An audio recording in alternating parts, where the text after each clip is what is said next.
आपके पेपर का जो फर्स्ट यूनिट है उसी में संघर्ष के एक सिद्धांत और आता है, वो है लुईस ए कोजर का संघर्ष का प्रकारवादी सिद्धांत, कोजर का कॉन्फ्लिक्ट थ्योरी ऑफ फंक्शनलिज्म। वास्तव में कोजर, अगर हम बात करें, कोजर ने एक किताब लिखी थी। कोजर ने अपनी किताब में the functions of social conflict, सबसे पहले तो मैं आपको प्रकार्य शब्द को समझाना चाहूंगी, जैसे कि मैंने आपको मर्टन का प्रकार्यवाद पहले भी पढ़ाया था। प्रकार्य वे अवलोकित परिणाम होते हैं जो सामाजिक व्यवस्था में अनुकूलन में सामंजस्य को बढ़ाते हैं। ये मर्टन की स्टेटमेंट थी। मर्टन ने कहा था प्रकार्य वे छुपे हुए परिणाम होते हैं जो हमारे संगठन अव्यवस्था में सामंजस्य को बढ़ाते हैं। लुईस ए कोजर के सिद्धांत को संघर्ष का प्रकारवादी सिद्धांत क्यों कहा जाता है, थोड़ा सा मैं इस पक्ष को बताना चाहूंगी आपको। संघर्ष, हमेशा हम संघर्ष या कॉन्फ्लिक्ट का नाम आते ही हमारे दिमाग में एक छाप छूट जाती है, लड़ाई, झगड़ा, आपसी मनमुटाव, ये शब्द जाहिर हो जाते हैं। लेकिन कोजर ने अपने संघर्ष के सिद्धांत को संघर्ष का प्रकारवादी सिद्धांत बोला है। वो क्यों बोला है? उन्होंने बोला है कई बार संघर्ष में ऐसे छुपे हुए परिणाम होते हैं जो लड़ाई झगड़े या मनमुटाव के विपरीत कहीं ना कहीं एकीकरण, अनुकूलन को बढ़ावा देते हैं। आप कहेंगे संघर्ष एकीकरण, अनुकूलन को बढ़ावा कैसे देते हैं? इसको मैं आपको एक एग्जाम्पल से समझाऊंगी। अक्सर हम देखते हैं विभिन्न समूहों के बीच भारत में सांप्रदायिकता है। अक्सर किसी ना किसी चीज को लेकर हमारे भारत में सांप्रदायिक तनाव होते हैं। विभिन्न क्षेत्र के आधार पर आपसी झगड़े होते हैं, मराठी, बंगाली, बिहारी, इसी प्रकार हिंदू, मुस्लिम, सिख, ईसाई, आपसी झगड़े होते हैं। लेकिन उसी बीच यदि हमारे कोई विदेशी पड़ोसी देश हमारे ऊपर आक्रमण कर देता है तो हम आपसी झगड़ों को छोड़कर, आपसी झगड़ों को भूलकर कहीं ना कहीं सब लोग एक हो जाते हैं और हम ना क्षेत्रवादी ना सांप्रदायिक आधार पर एक दूसरे को बांटते हैं, तब हम सिर्फ और सिर्फ भारतीय होने का दावा करते हैं। और ये हमारी जो देशभक्ति होती है वो भारतीयता के रूप में उजागर होती है। कोजर ने अपने संघर्ष के प्रकारवादी सिद्धांत के माध्यम से यही बताने का प्रयत्न किया है कि जो संघर्ष होता है, संघर्ष के विघटनकारी परिणाम नहीं होते, संगठनकारी परिणाम भी होते हैं। वो कैसे? कोजर ने संघर्ष को दो भागों में बांटा, संगठनात्मक संघर्ष और विघटनात्मक संघर्ष।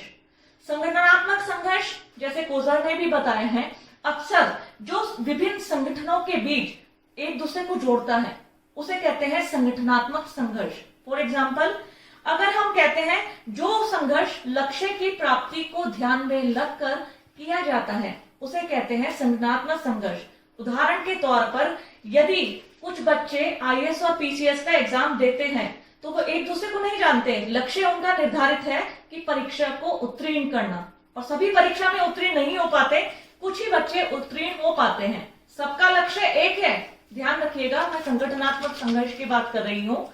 संगठनात्मक संघर्ष कहते हैं जिसमें सभी का लक्ष्य एक होता है और लक्ष्य प्राप्त करने के बाद वे दूसरे समूह को किसी प्रकार का कष्ट, किसी प्रकार की किसी प्रकार का मतलब कष्ट नहीं पहुंचाते।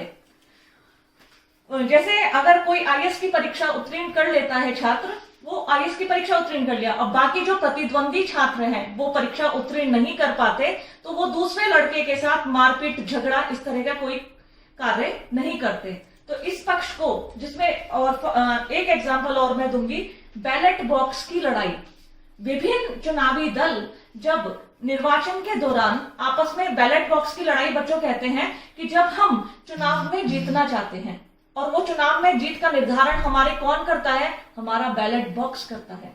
हमारा बैलेट बॉक्स ये निर्धारित करता है कि कौन सा जो प्रतिद्वंदी है वो विजयी घोषित किया जाएगा।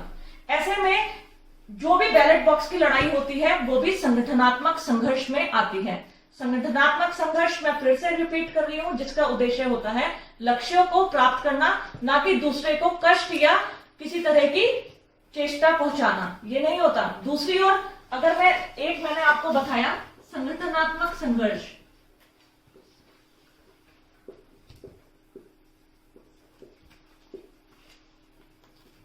जो मैंने अभी आपको बताया वो संघर्ष, आपने कोजर ने संघर्ष के दो प्रकार बताए थे। एक बताया था संगठनात्मक पक्ष संघर्ष और दूसरा बताया था उन्होंने विघटनात्मक संघर्ष। विघटनात्मक संघर्ष में किसी भी समूहों के लक्ष्य निर्धारित नहीं होते, और ये किस स्टेटमेंट पर आधारित होता है कि मुझे कुछ मिले न मिले लेकिन दूसरे का नुकसान हो ही हो, उसे कहते हैं विघटनात्मक संघर्ष।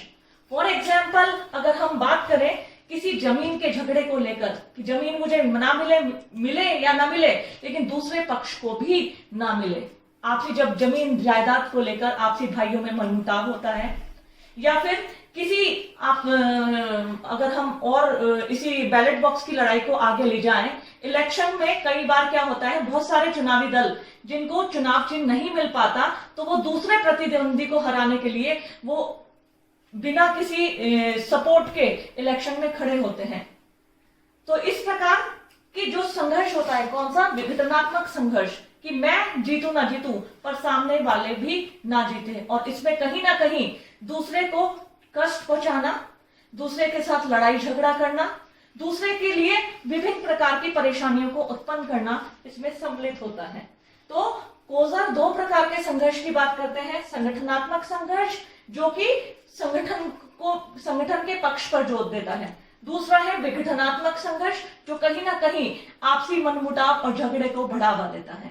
इसी प्रकार बच्चों मैं आगे बताना चाहूंगी, कोज़र ने संघर्ष को यथार्थवादी और अयथार्थवादी संघर्ष के माध्यम से भी बताया है। यथार्थवादी रियलिस्टिक, अयथार्थवादी नॉन रियलिस्टिक।